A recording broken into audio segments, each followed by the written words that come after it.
Süydüm tinlenip her seher oyarsam seni.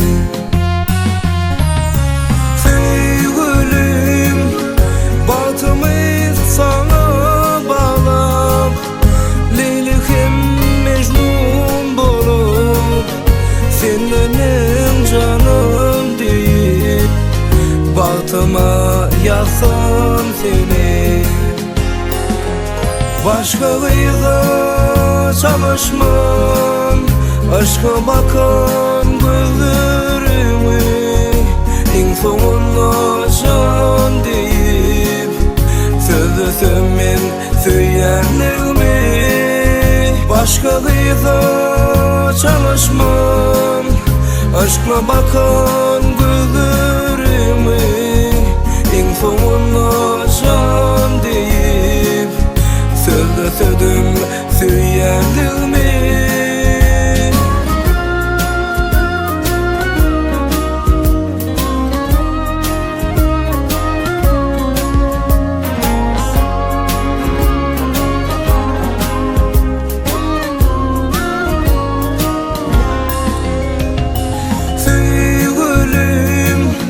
Saçlarını tarasın, alkımından oşasın.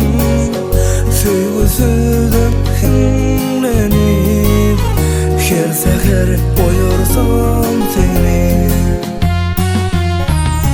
Sevgilim batımı sana bağlap Leylikim Mecnun bolup senin canım deyip batıma yazsam seni.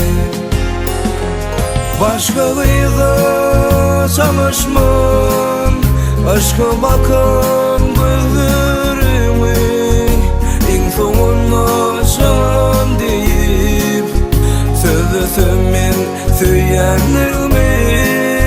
Başka kıyıda çalışmam, aşkla bakan gözlerimi en sonunda can deyip sözlüsüm söylerlerimi.